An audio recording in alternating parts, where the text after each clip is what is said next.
Material Podcast.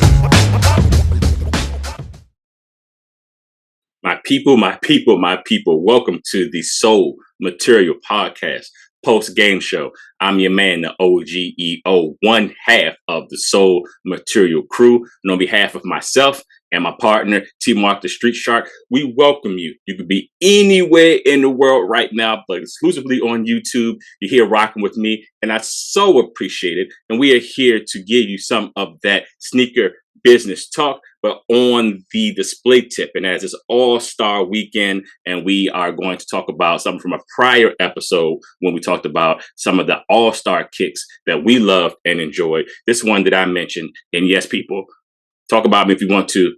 I wear my kicks. These from 2015. They originally came out in 1992. So yes, this is a greatly worn pair that I appreciate, that I love, that I admire. It is the Air Jordan 7 Bordeaux, one of the greatest shoes and greatest colorways of all time, if you ask me, worn by Mike himself during the 1992 NBA All-Star game. We all know that was famous for Magic Johnson and so forth, but there was just something about these kicks that just, oh my gosh. Childhood, man, 92, y'all know what it was in these streets, wearing J's, particularly with the 7s, D's, and the hairs. It was a problem.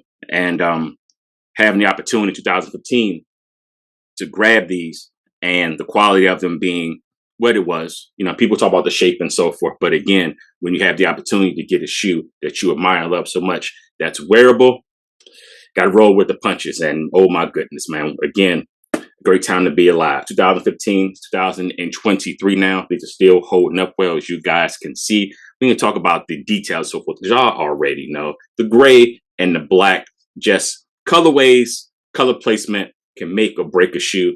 And after my favorite, the Sixers, came out, I was wondering what they were going to do next. And these, man, when Mike wore this, the All-Star game, it meant so much because back where I was from, everyone was waiting to see what he going to have on his feet.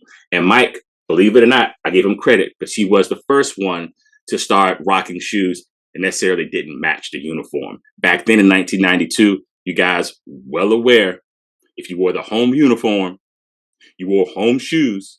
If you wore the away uniform, you wore away shoes, meaning that, hey, you had a dark shoe on if you had a dark uniform, you had a light shoe on if you had on the home light uniform. But the 1992 All-Star game, MJ said, I'm breaking all the rules.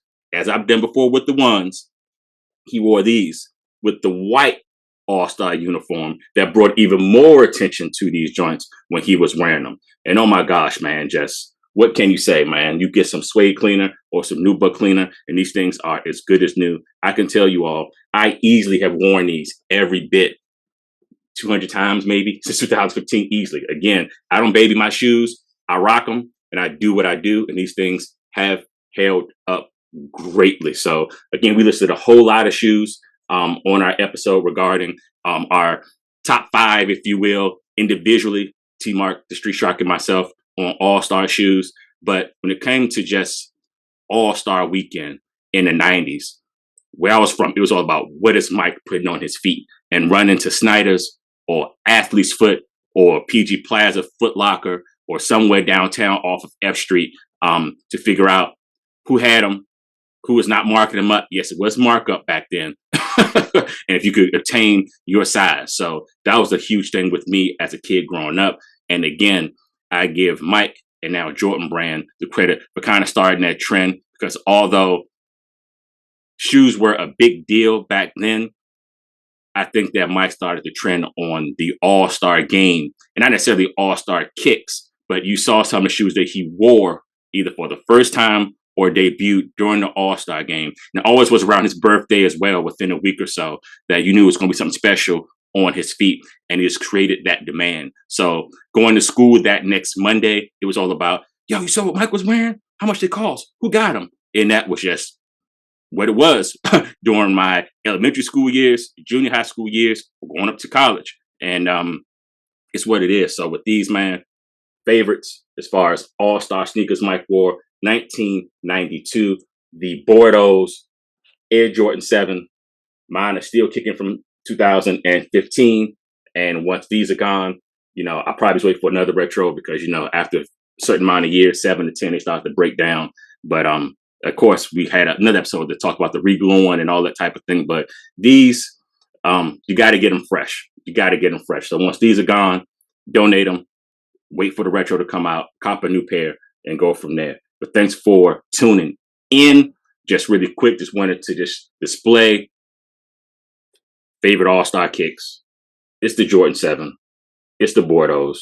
1992 until infinity. It's what it is. So on behalf of the Soul Material team, I'm your man, the OGEO. Until next time, peace to you.